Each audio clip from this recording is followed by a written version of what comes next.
आज हम पढ़ेंगे गणित कक्षा 9 प्रश्नावली 7.4 का चौथा सवाल। प्रश्नावली 7.4 के चौथा सवाल में एक चतुर्भुज ABCD दिया हुआ है। इसमें दिया हुआ है एक चतुर्भुज ABCD, एक चतुर्भुज ABCD दिया हुआ है। इस चतुर्भुज ABCD में AB इसकी सबसे छोटी भुजा है और CD इसकी सबसे बड़ी भुजा है। AB सबसे छोटी भुजा है तथा CD सबसे बड़ी भुजा है। तो हमें सिद्ध करना है कि कोण A बड़ा कोण C, ये कोण A जो है वो कोण C से बड़ा होगा तथा कोण B कोण D से बड़ा होगा, ऐसा हमें इसमें सिद्ध करना है। इसको सिद्ध करने के लिए हमने विकर्ण AC और विकर्ण BD इनको मिला करके और इनको विकर्ण AC को मिलाया तो ये चतुर्भुज जो है वो त्रिभुज ABC तथा त्रिभुज ADC इन दो त्रिभुजों में विभक्त हो गया। और विकर्ण BD को मिलाया तो त्रिभुज ABD तथा त्रिभुज BCD ये दो त्रिभुजों में बट गया। यहाँ हमने इन कोणों के नाम दे दिया है। ये कोण A में ये आधा इस त्रिभुज ABC वाला हिस्सा जो है इसको हमने मान लिया है 1 और इधर ये 2 और इधर वाले त्रिभुज का हिस्सा मान लिया है 2। इधर वाला त्रिभुज 1 और इधर वाले त्रिभुज का कोण 2। इधर इसी तरह से इसमें ये त्रिभुज ABC वाला कोण 3 और त्रिभुज ACD वाला कोण 4 और इसमें ये त्रिभुज ABD वाले में कोण 6 और त्रिभुज BCD वाले में कोण 5।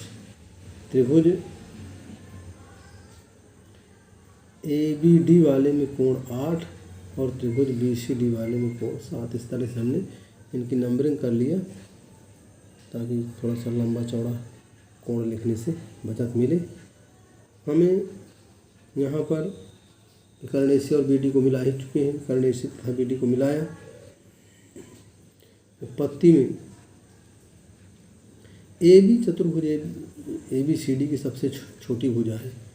ये AB जो है वो चतुर्भुज ABCD की सबसे छोटी भुजा है। इसलिए त्रिभुज ABC में AB सबसे छोटी भुजा है चतुर्भुज की, तो इसलिए AB जो है वो BC से छोटी होगी, अर्थात BC AB से बड़ी होगी। तो त्रिभुज ABC में BC बड़ा AB, बड़ी भुजा के सामने का कोण बड़ा होता है। तो BC के सामने का कोण 1 है और AB के सामने का कोण 3 है। तो कोण 1 बड़ा कोण 3। इसी प्रकार से अब CD को लेंगे। CD सबसे बड़ी भुजा है। CD चतुर्भुज ABCD की सबसे बड़ी भुजा है। तो चतुर्भुज ACD में चूँकि ये नहीं त्रिभुज ACD में CD सबसे बड़ी भुजा है, इसलिए CD AD से बड़ा होगा। तो इसलिए त्रिभुज ADC में CD बड़ी AD, फिर से बड़े कोण के सामने की भुजा बड़ी होगी। तो यहाँ पर CD के सामने का कोण 2 है और AD के सामने का कोण 4 है। तो इसलिए कोण 2 बड़ा कोण 4। अब 1 तथा 2 को जोड़ देंगे तो बाएं पक्ष में बाएं पक्ष जुड़ जाएगा, दाएं पक्ष में दाएं पक्ष। तो कोण 1 धन कोण 3 और बड़ा कोण 3 धन कोण 4। कोण 1 धन कोण 2, बाएं पक्ष में बाएं पक्ष जुड़ा, कोण 1 धन कोण 2 बड़ा कोण 3 धन कोण 4। चित्रानुसार इसको जोड़ेंगे तो कोण 1 धन कोण 2 A हो जाएगा और कोण 3 धन कोण 4 C हो जाएगा। यहाँ पर ये कोण 1 धन कोण 2 बराबर कोण A, कोण 3 धन कोण 4 बराबर कोण C। तो यहाँ पर ये कोण 1 धन 2 की जगह कोण A लिख देंगे, 3 धन 4 की जगह कोण C लिख देंगे। तो इस प्रकार से कोण A बड़ा कोण C सिद्ध हो गया। इसी प्रकार से अब हम त्रिभुज BCD में लेंगे। त्रिभुज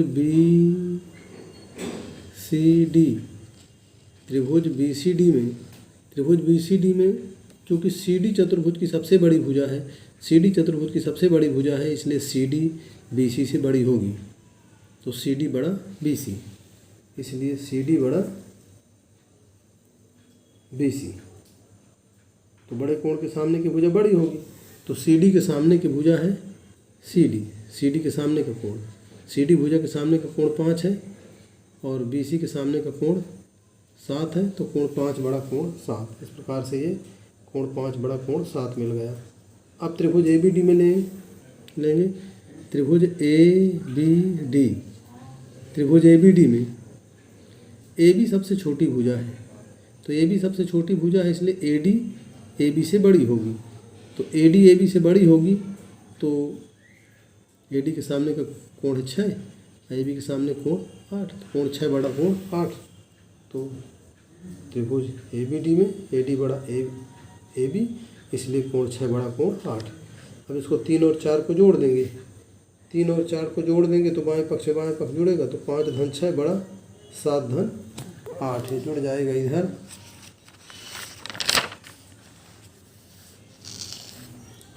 कोण 5 धन कोण 6 बड़ा कोण 7 धन कोण 8। चित्रानुसार जोड़ेंगे तो कोण 5 धन कोण 6 भी कोण के बराबर होता है, कोण 7 धन कोण 8 डी कोण के बराबर होता है, इसलिए कोण भी बड़ा कोण डी, ये भी सिद्ध हो गया। इसके बाद इसका 5वां है। 5वें सवाल में त्रिभुज दिया हुआ है पी क्यू आर, त्रिभुज पी क्यू आर दिया हुआ है, इसमें पी आर बड़ा पी क्यू। त्रिभुज पी क्यू आर में दिया हुआ है कि पी आर बड़ा पी क्यू तथा पी एस कोण क्यू पी आर का समद्विभाजक है। पी एस कोण क्यू पी आर का समद्विभाजक है और पी आर बड़ा पी एस। तो सिद्ध करना है कि कोण पी एस आर, सिद्ध करना है कि कोण पी एस, सिद्ध करना है कि कोण पी एस आर बड़ा कोण पी एस क्यू। तो चूंकि त्रिभुज पी क्यू आर में, पूरा त्रिभुज पी क्यू आर है, इस त्रिभुज पी क्यू आर में दिया हुआ है कि पी आर बड़ा पी क्यू।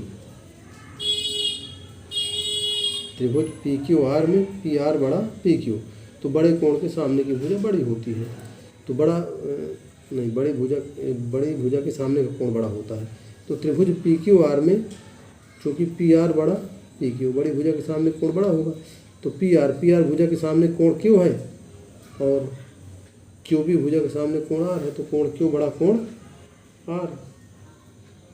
अब पी एस इसको पहला मान लिया और पी एस कोण क्यू पी आर का समद्विभाजक है।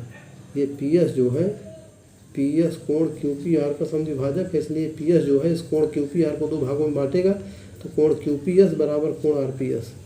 तो इसलिए कोण क्यू पी एस बराबर कोण आर पी एस ये हो जाएगा। अब यहाँ पर हमको 2 त्रिभुज मिल गए, एक त्रिभुज मिल गया पी एस क्यू और एक त्रिभुज मिल गया P S R. P S Q तथा पी एस आर दोनों में त्रिभुज के तीनों कोणों का योग बराबर 180 अंश होता है। तो त्रिभुज के तीनों कोणों का योग बराबर 180 अंश होता है। तो त्रिभुज पी क्यू एस में त्रिभुज के तीनों कोणों का योग बराबर 180 अंश। कोण क्यू पी एस धन कोण पी एस क्यू धन कोण क्यू बराबर 180। यहाँ पर ऐसे क्यू पी एस धन पी एस क्यू धन कोण क्यू बराबर 180। अब इधर वाले में कोण आर पी एस धन कोण पी एस क्यू धन कोण आर पी एस का हो चाहे एस पी आर कहें, एस पी आर और आर पी एस एक ही है, तो कोण एस पी आर धन कोण पी एस आर धन कोण आर बराबर 180। इनके दोनों के जो दाएं पक्ष है वो 180 हैं, इसलिए बाएं पक्ष बराबर होंगे। तो चूँकि दोनों के 3 और 4 के दाएं पक्ष बराबर है, इसलिए बाएं पक्ष बराबर कर, तो क्यू पी एस धन पी एस क्यू धन कोण क्यू और एस पी आर धन पी एस आर धन कोण आर, ये भी तीनों का जोड़ 180, ये भी तीनों का जोड़ 180 है। यहाँ पर 2 में हमने यहाँ पर देखा है कि कोण क्यू पी एस बराबर कोण एस पी आर। कोण क्यू पी एस बराबर कोण एस पी आर। तो क्यू पी एस की एस पी आर यहाँ जो लिखा था, इस एस पी आर की जगह क्यू पी एस लिख दिया, क्यू पी एस से क्यू पी एस काट दिया, तो यहाँ बचेगा कोण पी एस क्यू धन कोण क्यू बराबर कोण पी एस आर धन कोण आर। तो कोण पी एस क्यू धन कोण क्यू बराबर कोण पी एस आर धन कोण आर। इसमें चूँकि हमें प्रश्न में दिया हुआ है और नंबर 1 में, यहाँ पर हमने नंबर 1 में देखा है कि कोण क्यू बड़ा कोण आर। तो चूँकि कोण क्यू बड़ा कोण आर है, तो यहाँ पर कोण क्यू कोण आर से बड़ा है, जबकि इसका जोड़ और इसका जोड़ ये दोनों पक्ष बराबर है। तो यदि क्यू आर से बड़ा है तो इसका मतलब P S R P S Q से बड़ा है।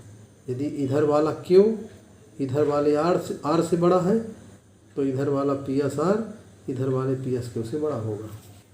तो चूँकि कोण क्यू बड़ा कोण आर, इसलिए कोण पी एस आर बड़ा कोण पी एस क्यू, कोण पी एस आर बड़ा कोण पी एस क्यू। तो ये सिद्ध हो गया इस प्रकार से कोण पी एस आर बड़ा कोण पी एस क्यू।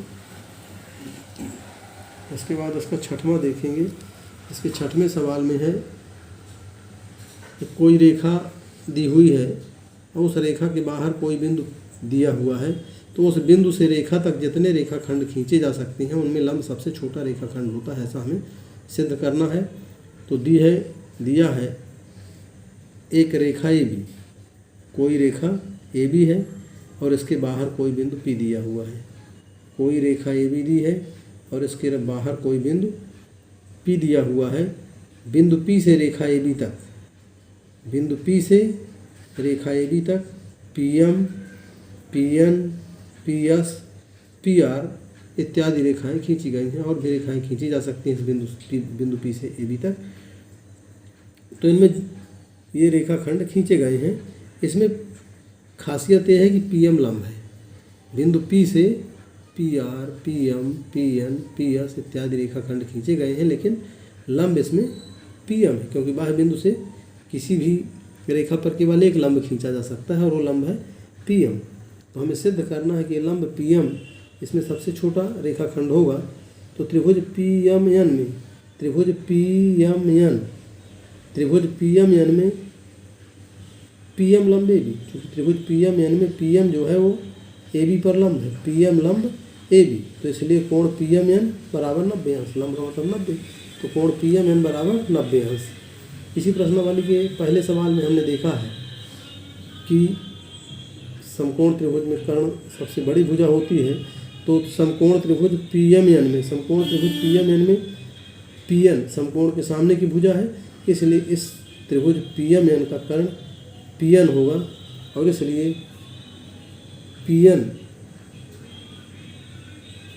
जो है वो पी एन से छोटा होगा, इसलिए पी एम पी एन से छोटा होगा। ये लंब पी एम इस रेखा पी एन से छोटा होगा। इसी प्रकार से त्रिभुज पी एस एम देख लिया जाए। इसी प्रकार से त्रिभुज पी एस एम में ये पी एम लंब है, इसलिए 90 का होगा। तो ये 90 का होने के कारण 90 अंश के सामने की भुजा कर्ण होगी, तो इसलिए पी एस ये सबसे बड़ी भुजा होगी।